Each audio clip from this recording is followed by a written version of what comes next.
I found this receipt last Tuesday. It fell out of the pages of our old family Bible while I was going through my father's things after his funeral. It was a pale yellow pawn shop receipt. Date: December 12th, 1991. Amount $400. And one line describing the item. 1972 Fender Stratocaster, sunburst finish. I stared at this piece of paper, and I didn't understand.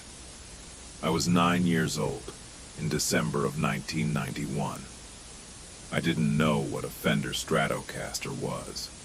I didn't know what a pawn shop was. But I remember that Christmas perfectly. In 1991, every kid wanted one thing: a Super Nintendo.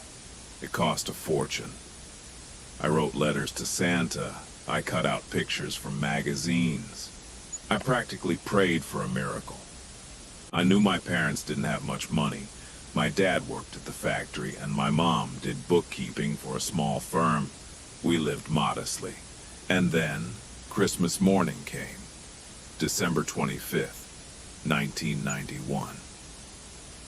I came downstairs, and there, under our artificial tree, was a big box. I tore it open, saw those letters, SNES, and screamed with joy.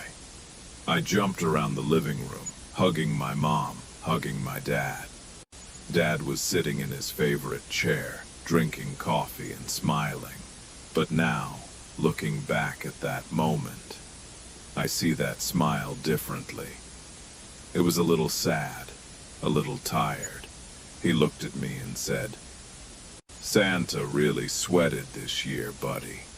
Barely found the money for it." We all laughed. I was on cloud 9. I played that console every single day until summer. I never wondered where the money came from. I was a kid. To me, the world was simple. If I wanted something badly enough and I was good, it would just happen. But then, on Tuesday, I found this receipt, and it took me 3 days to work up the courage to call my Uncle Robert, my dad's younger brother. I asked him about the guitar. There was silence on the other end of the line. And then, Uncle Robert said quietly, "Your father never told you, did he?" Turns out my dad was a musician. Not just someone who strummed around a campfire. He played in a local rock band on weekends. He had perfect pitch, and that guitar from the receipt, that was his soul. He bought it when he was 18, saving up from his summer jobs. He played it when he was happy. He played it when he was sick of everything. It was his outlet, his way of talking to the world without words. And in November of 1991, the factory where my dad worked closed down. Mass layoffs. He was let go without severance pay. He didn't tell my mom right away. He didn't want her to stress before the holidays. He just got up every morning, put on his suit, got in his car, and went to job interviews that went nowhere. Christmas was approaching. He knew I wanted that console. He knew my mom had already spent the last of their free money on gifts for relatives and food for the holiday table. And so, he made a decision. He took his beloved guitar, got in his car, drove to a pawn shop on the other side of town where nobody knew him, and sold it. Uncle Robert told me. He came to my place that evening, sat at my kitchen table staring into space, crying. He said, "Rob, I just cut off my own arm, but my son is going to have the best Christmas of his life." He never bought that guitar back. Later, he found a new job, but $400 for an old guitar at a pawn shop. That's pocket change. To buy it back, he would have had to pay interest and the full price. And by then we had other expenses. My school, the car, the mortgage, the guitar. stayed there, forever. When I was a teenager, I sometimes asked him, "Dad, you never wanted to learn guitar. Maybe we should buy you one."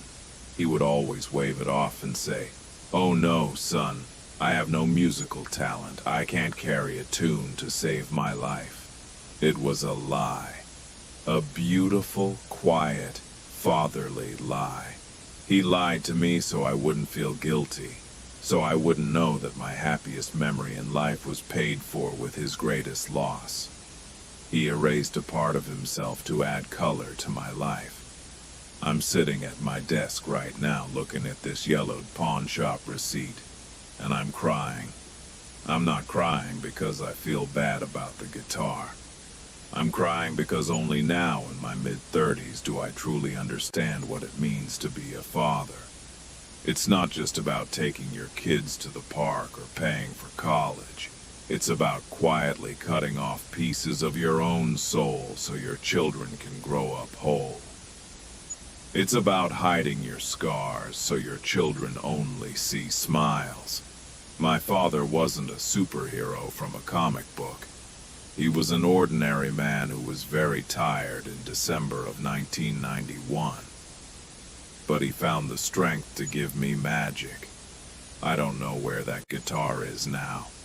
Maybe it's hanging on the wall of some bar. Maybe some teenager is playing it, having no idea how many tears were shed over its fretboard. But I know one thing. Next time you remember your happiest childhood memory, ask yourself, what price did your parents pay for it? Look back at those who were there for you in the 90s. At their tired eyes, at their silence. Call them, or just remember them. Because the loudest expressions of love often happen in complete silence. I love you, Dad. Thank you for my best Christmas. And I'm sorry it took me 30 years to understand.